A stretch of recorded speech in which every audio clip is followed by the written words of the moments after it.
Yeah, back again. Sorry about that, guys. A little bit of an intervention, a crypto intervention. I had my Bluetooth on, then it couldn't connect, etc., etc.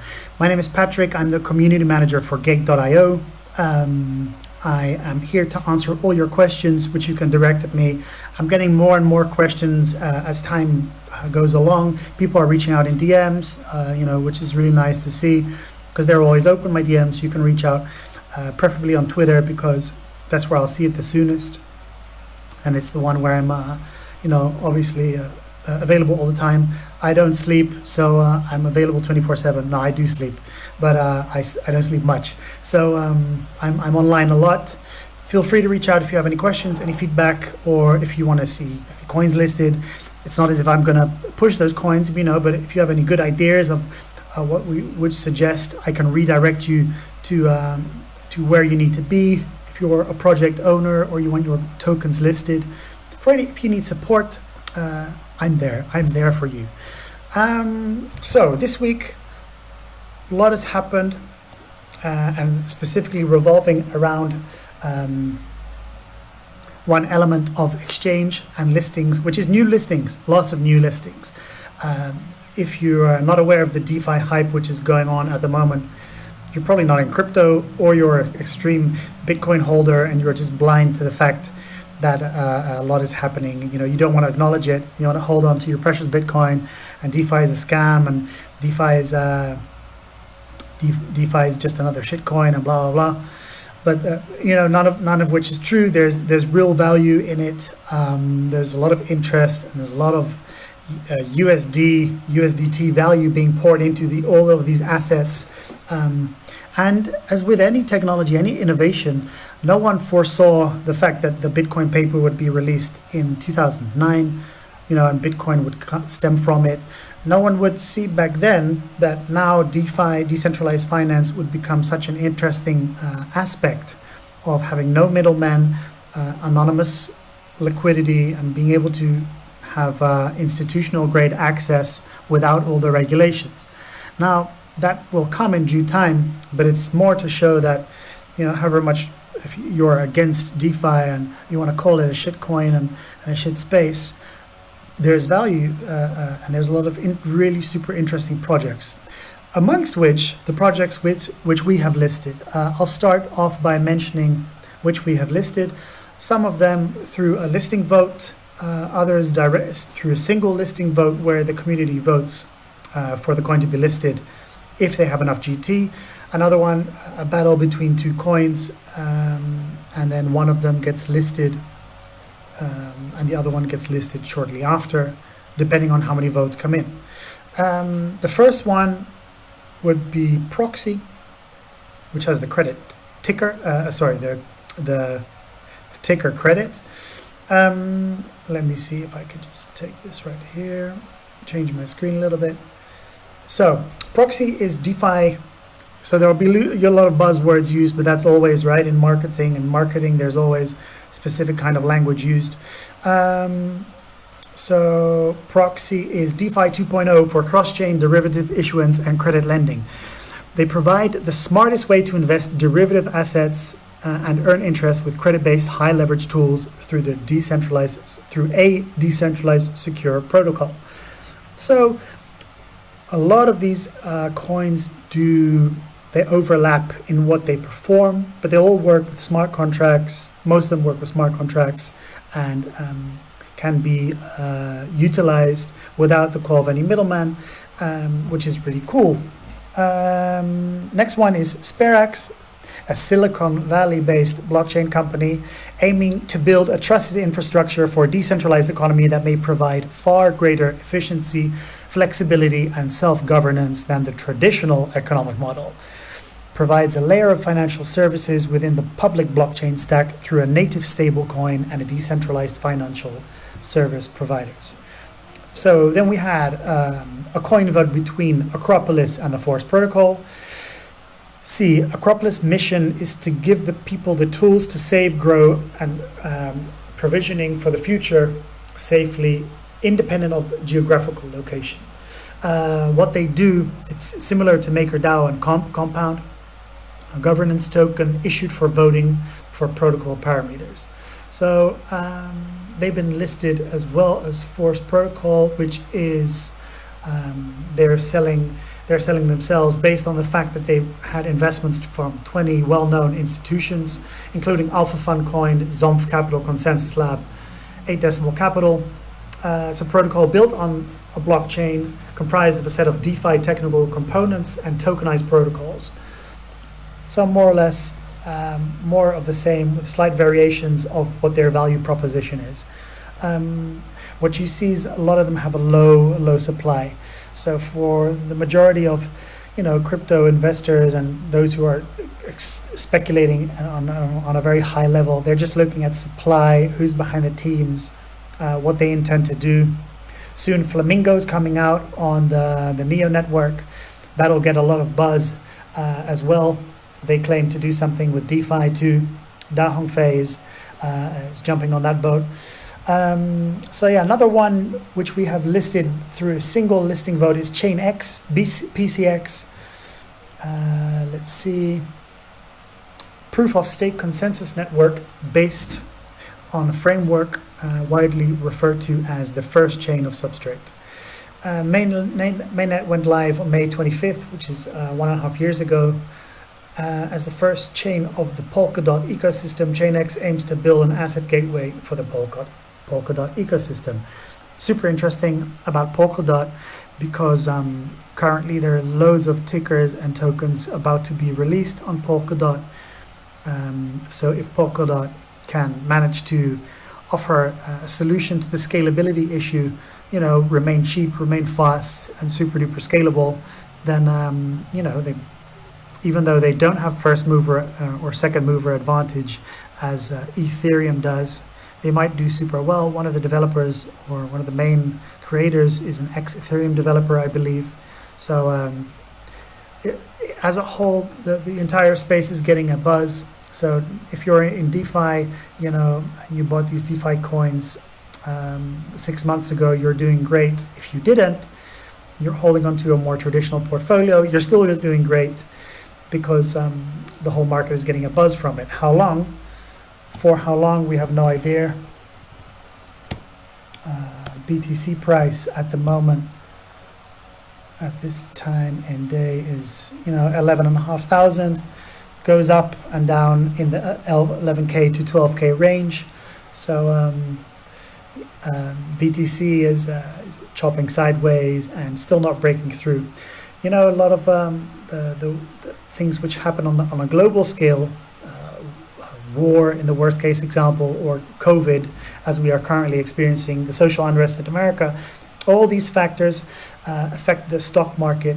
It's impossible to give a perfect analysis. All you can do is take all these external elements and then judge for yourself in how far it's going to influence all the stock markets and the aligned crypto markets. No one really knows. However many tools or however many screens they have in front of them. Sure, some people do TA, but macroeconomists, and macro perspective is really hard because there are so many millions of variables which come into play. The reason I'm saying this, I don't know. Why am I saying this? I'm saying this because no one knows where the Bitcoin price is going to go. So however bullish you may be, no one knows what's going to happen with DeFi. DeFi is currently experiencing a lot of speculation. Besides the real world value, the fact that Balancer Labs has a really cool, that there's a really cool investment thesis behind it. That there are some high-end institutional players, for the lack of a better word, who are invested in it. There's all very interesting things. But if there are bigger external factors outside of us which influence the general market sentiment in traditional finance markets, Bitcoin is going to go down as well, because that's been proven in the past. It doesn't hold true as a safe haven asset, at least not yet.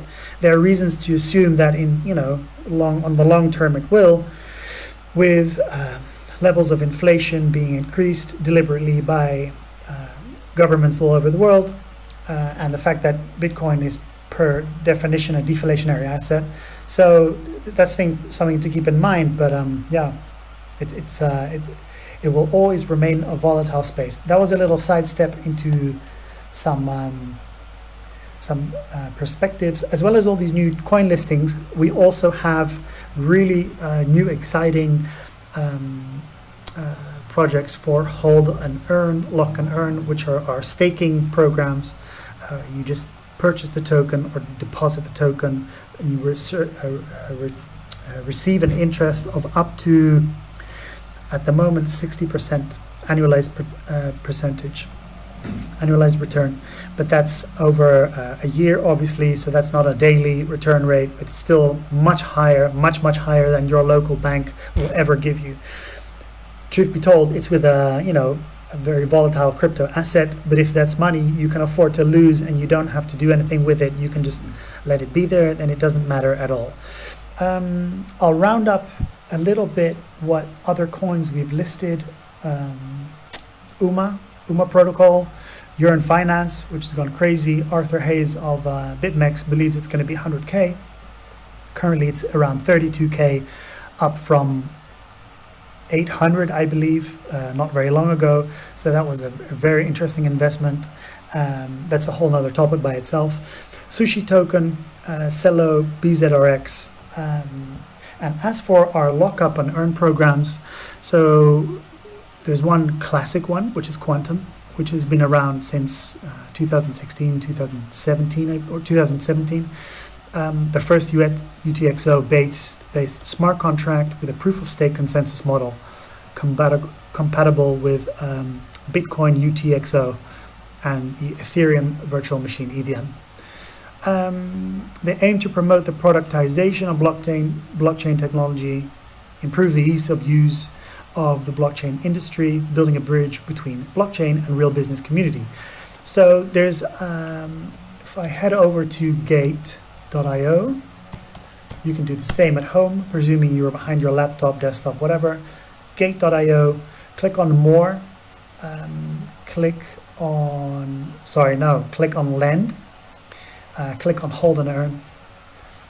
And if you look up top, you will see on the second level, Quantum lockup and earn for 30 days. You can earn a 10% annualized return. And then there's also MTRG, which is the meter token, which is done enormously well from a DeFi perspective.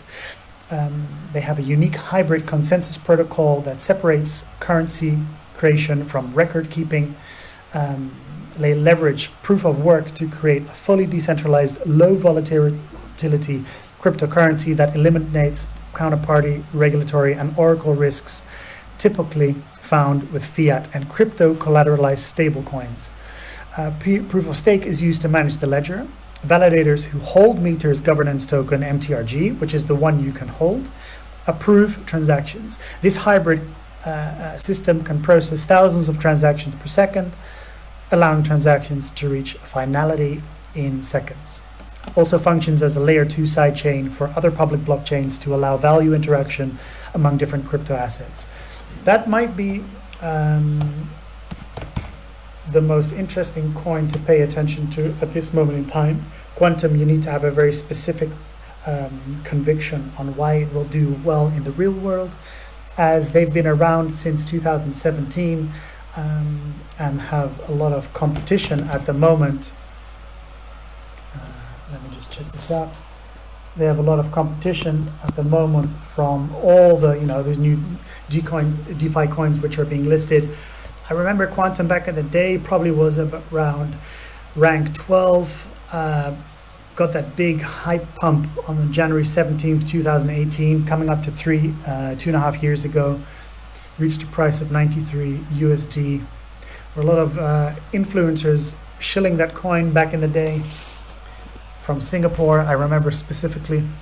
Reached a total all-time high of $100, all-time low of 77, currently priced at 3.39. So their value proposition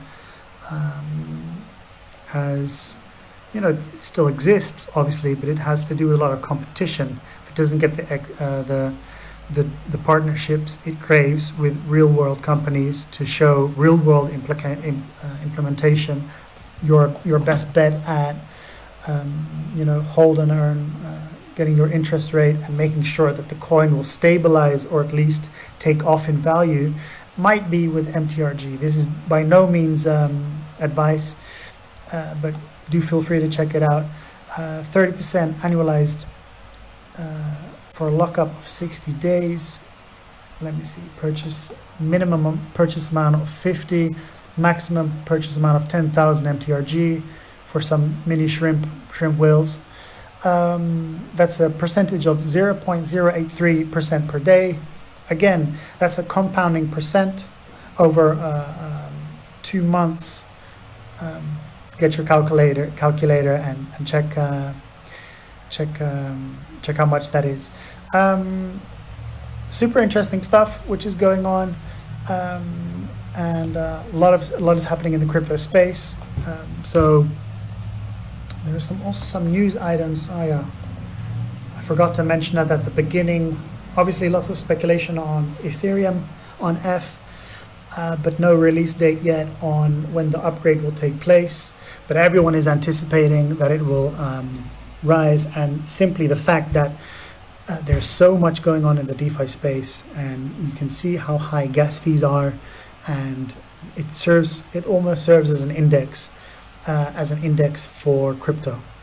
So however much of a Bitcoin maximalist you are, and you wish crypto death on Ethereum, it's not going to happen anytime soon.